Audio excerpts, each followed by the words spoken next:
As we've seen with the films, actually running a Jurassic Park or Jurassic World is quite a dangerous proposition. So you need to try and succeed where others have failed before you.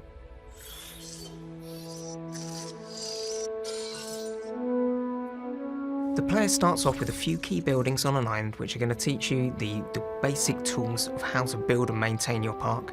And from that you're going to earn your first contract, which brings you into your first few decisions about which division you want to side with. In the game there are 3 divisions vying for your attention. For security, it's operations, safety.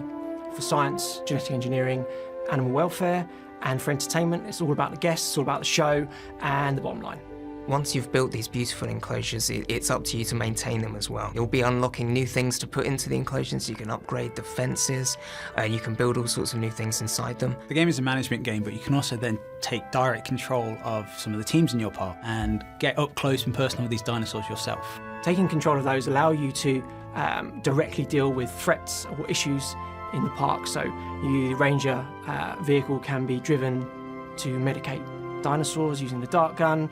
You can take control of the ACU helicopter, fly over your park, which looks awesome, and tranquilise escaped dinosaurs. Basically, you get to be the hero and save the day, whilst also being the park manager. Who doesn't want that? Management in Jurassic World Evolution it's the core pillar, making sure your guests are safe, making sure your dinosaurs are looked after, keeping an eye on the finances, doing all the research, doing all the the extraction, and of course this is across five different islands as well. As you start moving through the game and you start taking control of the park and you start thinking that you've dealt with your dinosaurs and you've dealt with your guests, the islands themselves are going to start throwing storms at you, and they're going to start damaging the park, and they're going to start getting dinosaurs to leave their enclosures, and it's going to cause you all kinds of trouble. So it's really up to the player to make sure they've got the correct things in place to deal with an event like that.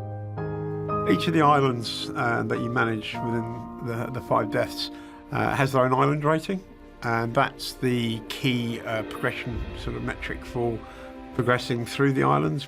However, that challenge does increase as you go through it, so it's not as easy to 3-star Muerta as it is Matanceros. You're also introduced to new challenges, and some of those challenges aren't necessarily within your control as well, so you can experience sabotage from a disgruntled employee, that kind of challenge. So as the player progresses through the game, as they progress through these islands, they're going to get access to new research, new buildings, bigger and scarier dinosaurs, and they can use those on the previous islands that they've been on. We're a game about choice and player decisions, and the choices you make ultimately will determine the Jurassic World you create. We're going to offer the players a sandbox mode so that they're able to take control of the Isla Nublar, which you'll recognise from the films. It's a big open space and a blank canvas for them to build whatever park they like.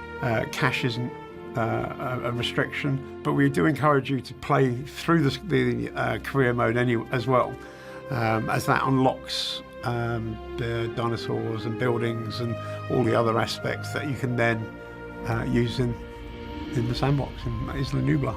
A number of players have been asking us, are we going to be doing anything to coincide with the film Jurassic World Fallen Kingdom? I can say that we are going to be doing a free update with content from the film inside Jurassic World Evolution. We're really excited to see players get their hands on it.